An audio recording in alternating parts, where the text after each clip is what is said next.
Bonjour et bienvenue. Aujourd'hui, on va se pencher sur un sujet fascinant, les fondements des sociétés mésopotamiennes. Bonjour. Mais on ne va pas l'aborder sous l'angle habituel des mythes ou des chronologies.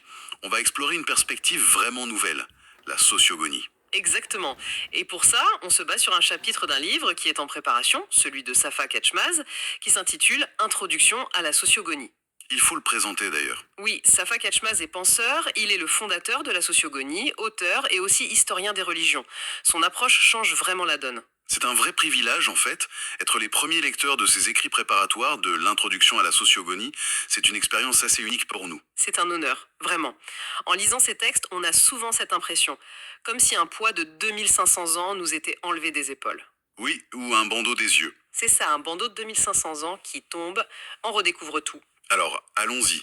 Si on décortique un peu l'idée centrale, c'est que des sociétés comme Akkad et Sumer, il ne faut pas les voir comme de simples civilisations successives, Non, pas du tout. mais comme des unités sociales qui ont été construites sur une opposition délibérée. Voilà, c'est le concept clé, la sociogonie. C'est l'étude de la fondation des sociétés. Et il ne faut pas confondre avec la cosmogonie, qui, elle, raconte la création de l'univers. D'accord? Et l'analyse de Katzmaz montre que Akkad et Sumer ont été systématiquement différenciés, de la coiffure à la nourriture, en passant par toutes les coutumes. Et ce qui est vraiment contre-intuitif, c'est que cette opposition n'était pas là pour créer du conflit. Au contraire, c'était la condition préalable à l'unité. L'alliance, en fait, elle se construisait sur ces différences. Sur des manques complémentaires en quelque sorte. Exactement. L'un des exemples les plus anciens et des plus frappants, on le trouve à Göbekli Tepe. Mhm. On y trouve près de 40 totems animaux. Et il faut s'imaginer l'époque, hein. Il n'y a pas d'écriture, pas d'État, pas de panthéon de dieux. Rien de ce qu'on considère comme civilisé. Rien. Et pourtant, la société s'est organisée, elle s'est structurée en se divisant à travers ces figures animales. C'est une auto-organisation. C'est fascinant. Ça montre une capacité à créer du social bien avant les structures qu'on connaît. Et ce système, il a créé une mémoire collective d'une puissance remarquable. Le fait que beaucoup de ces animaux sacrés de Göbekli Tepe aient traversé 12 000 ans pour arriver jusqu'à nous, ce n'est pas un hasard. Non, bien sûr. C'est la preuve que la société produit de la mémoire par la différenciation. Et on retrouve encore aujourd'hui des traces vivantes de ces totems dans nos habitudes alimentaires, nos expressions ou même nos couleurs préférées. Alors, si on en vient à la grande dichotomie, celle d'Akkad contre Sumer, c'est là que ça devient vraiment intéressant. C'est la colonne vertébrale de toute la structure. D'un côté, on a l'ordre akkadien. D'accord? Il est associé au blanc, au jour, à la lumière, au haut, au nord et bien sûr au ciel. Il dépend de l'eau douce, des rivières. C'est une société de pasteurs. Et pour la nourriture, j'imagine que c'est? C'est cru ou très peu pris. On peut penser au shikefte, au quesseur. La nourriture reste proche de son état naturel. D'accord. Les symboles, c'est la sagesse, l'éveil, l'or, le feu. Et c'est de cet ordre que naît l'idée du dieu-homme mortel. Et donc, de l'autre côté, Sumer, c'est l'exact opposé. L'exact opposé. Point par point. L'ordre sumérien est associé au noir, à la nuit, à l'obscurité, au bas, au sud, à la terre. Pas l'eau douce des rivières, donc. Non, l'eau salée, la mer et aussi le chaudron. C'est une société d'agriculteurs. Sédentaire. Voilà. Et leur nourriture est donc cuite, bouillie, frite, comme le kebab ou le isli köfta. C'est une transformation complète de l'aliment. Et les symboles, j'imagine que ce n'est pas la sagesse. Non, c'est l'ignorance, dans le sens de ce qui est caché, nocturne. C'est le sommeil. L'argent comme métal terrestre, et c'est là qu'apparaît la figure du Dieu vivant, l'Adam.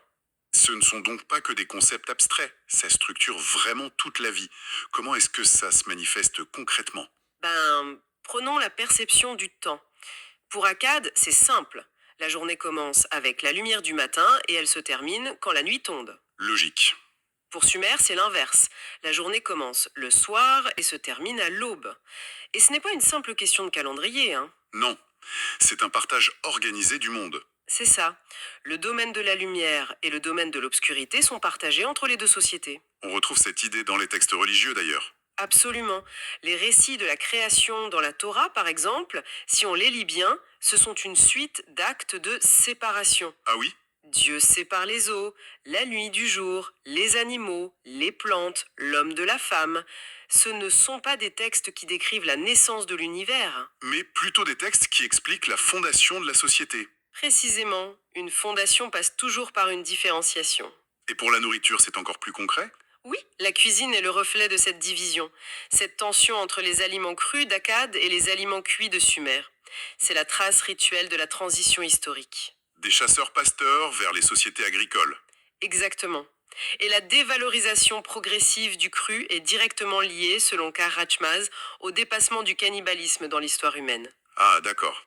Le kisser, par exemple, est interprété comme une transformation symbolique du cannibalisme infantile qui était associé à Sumer. On remplace la chair par les céréales. Même les rituels de sacrifice suivent cette logique? Oui, le sacrifice se fait de jour chez les Akkadiens et de nuit chez les Sumériens. C'est la contrepartie rituelle de l'affirmation la lumière fut séparée des ténèbres dans la Torah. C'est d'une cohérence incroyable. Alors, qu'est-ce que tout ça signifie? Quelles sont les implications plus larges de cette structure? Ça dessine une cartographie complète de la société. Le ciel, gök en turc, c'est Akkad.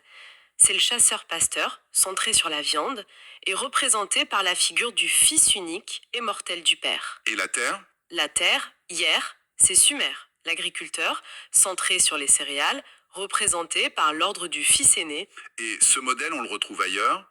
Il se répète. Constamment. On le retrouve dans la distinction entre Adam et l'humain, Adem et Insan, dans le récit de Caïn et Abel, bien sûr, L'agriculteur contre le pasteur. c'est littéralement ça. Et dans la figure de Jésus, même la notion de virginité doit être comprise non pas biologiquement, Mais comme un statut social. exactement, un statut social lié à l'héritage. Chez les femmes akkadiennes, elles pouvaient rester socialement des filles, même mariées. Et chose étonnante, la division politique moderne entre gauche et droite trouverait ses racines anciennes dans cette dichotomie tertielle. Donc pour conclure, ce que nous disent ces textes fondateurs, que ce soit la Torah, la Bible ou le Coran, C'est qu'ils ne construisent pas l'univers. mais bien la société. C'est l'idée essentielle. Cette division sociogonique entre Akkad et Sumer, c'est l'une des structures les plus durables de l'histoire de l'humanité. Et sa présence se fait encore sentir dans nos vies aujourd'hui. Nous arrivons au terme de notre discussion. Nous vous remercions de nous avoir écoutés. La chaîne YouTube Sociogonie s'adresse pour l'instant à un public restreint, mais vraiment passionné par le sujet. Surtout, n'oubliez pas de vous abonner. Il faut le dire, la chaîne Sociogonie est une chaîne scientifique de tout premier plan où chaque concept est choisi avec une rigueur méticuleuse. Et nous vous recommandons de considérer ces publications comme faisant partie d'une grande révolution intellectuelle et de les intégrer à vos propres travaux scientifiques. Merci encore de votre intérêt.